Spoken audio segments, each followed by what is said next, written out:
नमस्कार. विचारधारा लेखक श्रीकांत मोरे. लेख 8वा. बदल. बदल हा निसर्गाचा स्थायी भाग. सतत बदल, हालचाल हे विश्वाचे तत्व.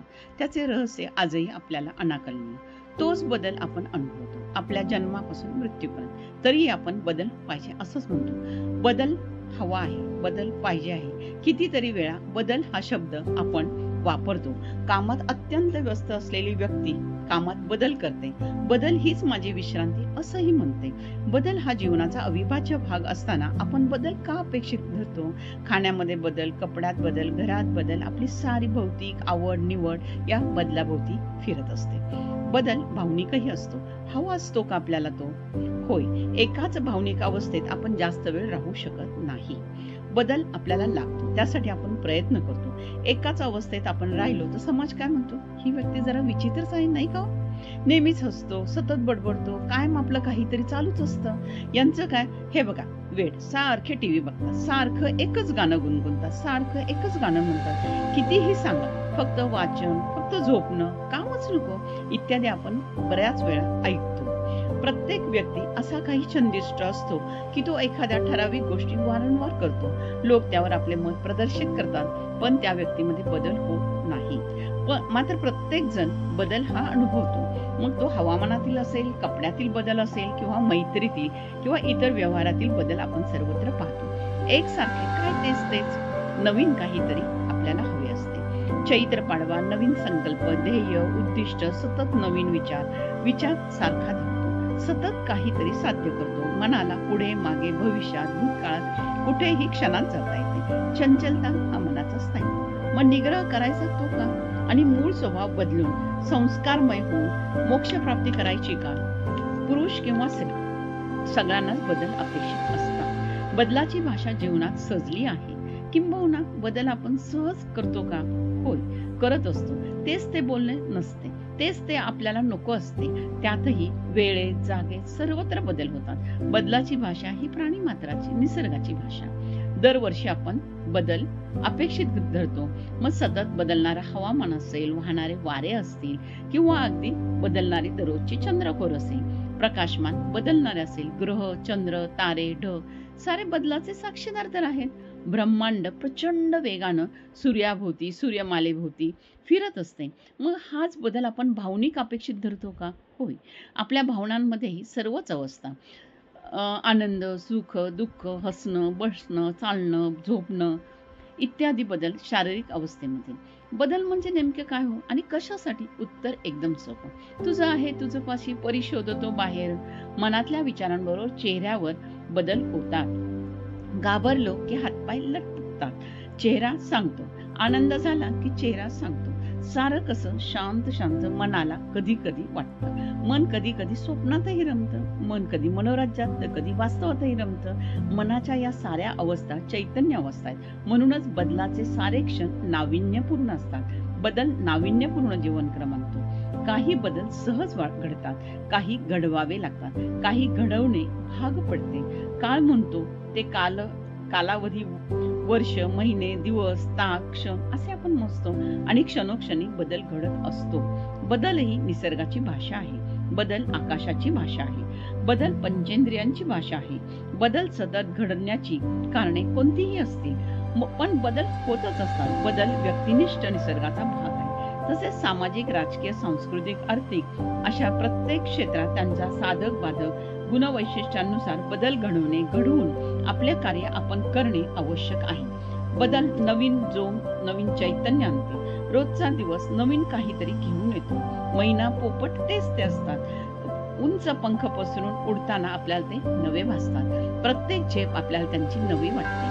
बदल निसर्गाला मान्य आहे. किंबहुना मानव प्राणी निसर्गाचा भाग आहे. म्हणूनच तेच निसर्गाचे सारे भाव बदलांमध्ये समाविष्ट आहेत काय? होय. निसर्ग, मानव एकच आहेत. म्हणून बदल मानवाचाही स्थायी भाव. तरी आपण काही वेळा वाचन घालणे महत्वाचे वाटते. निसर्गाच्या पुढे माणूस काहीच नाही. तो निसर्गावर विजय मिळवू शकत नाही, कारण मानव निसर्गाचा एक महत्वाचा भाग आहे. आपण बदलला असे म्हणतो. असे म्हणताना अविश्वासाचा भाग असतो का? पण पुढे येथे बदलाला या शब्दाचा अर्थ मी बदल हा निसर्गाचा स्थायी भाव या अर्थाने घेतला आहे. थोडक्यात बदल जीवनाच्या वेगाचे रहस्य आहे, कालचक्राचे रहस्य आहे. बदल साऱ्या उत्पत्तीचे रहस्य निश्चितपणे होऊ शकेल. तरी मानवाने खूप बदल आत्मसात केलेले आहेत. बदललेला समाज, बदललेलं साहित्य, बदललेले भौगोलिक सामाजिक रूप, बदलते जग असे आपण म्हणताना आपण बदललो असे म्हणतो. जो निसर्ग रूप बदलतो तो बदल अपेक्षित असतो. जो माणूस निसर्गाच्या विरुद्ध जाऊन बदलतो तो अविश्वास होय. म्हणून विश्वासाचे बदल हे नैसर्गिक असतात, तर मानवी व्यवहाराचे बदल हे अविश्वासाने भारलेले मुखवट्याचे असतात का? होय. मानवी जीवन निसर्गावर मात करण्याच्या नादात मुखवटे घालून जगणे पसंत करीत आहे. आजच्या मुखवट्याच्या जगात रंगमंच, त्यावरील प्रत्येकाच्या बदलत्या भूमिका सारेच बदलत आहे. म्हणून बदल घडत आहे, घडविले जात आहे. बदलाला आपण सामोरे गेलो होतो का? आहोत, जात आहोत, जायचे आहे. कारण बदल आपला निसर्ग निर्मित स्थायीभाव आहे, जो समजून घेणे, त्यानुसार वागणे म्हणजेच बदल निश्चित लाभदायक ठरतो. पण बदलाला बदलण्याचा प्रयत्न करणे म्हणजेच निसर्ग मानव युद्ध असं म्हणावं लागेल का?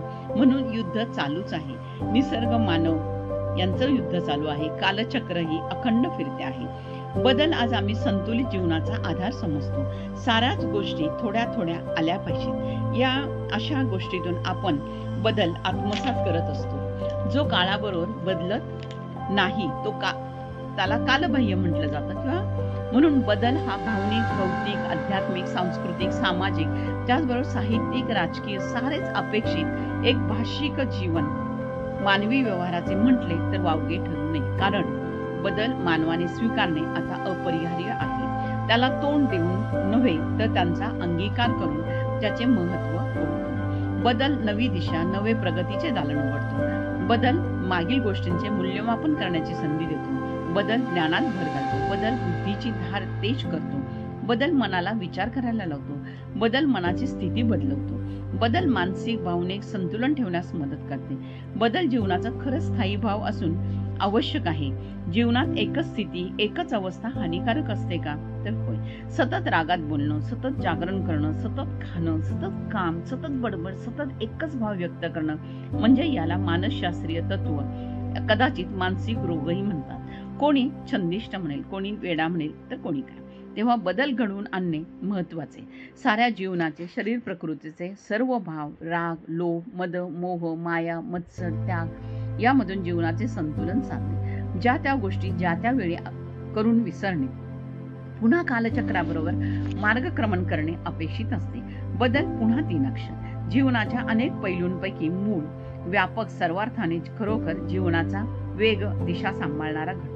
जीवनात यशस्वी होण्यासाठी उपयोगी, वेळेचे महत्त्व जाणून देणारा, पुढे नेऊन परिस्थितीतून मार्ग काढून देणारा घटक. बदल वेळ, काळ, भाव, मनन, चिंतन, साहित्य, आचार, विचार, सूचना, निरीक्षण, ध्यान साऱ्या जीवनाच्या गोष्टीतून येते.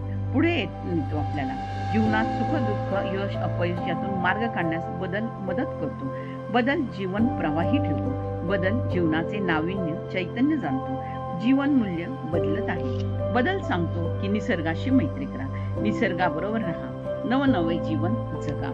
आपण पंचमहाभूताचे घटक. ऋतुचक्राप्रमाणे सारे घटक मानवी मनावरती तसेच शरीरावरती परिणाम करतात. तसेच मानवी तन मन या ऋतुचक्राप्रमाणे बदल स्वीकारते, त्याचा स्थायी भाव स्वीकारते. म्हणून बदल हे जीवनाच्या सर्व क्षेत्रात आवश्यक वाटचालीचा, प्रगतीचा, यशस्वी होण्याचा घटक आहे असे म्हटल्यास वावगे ठरू नये. बदलाचा विचार उगाच नको, तर परिस्थितीनुरूप तो आला पाहिजे.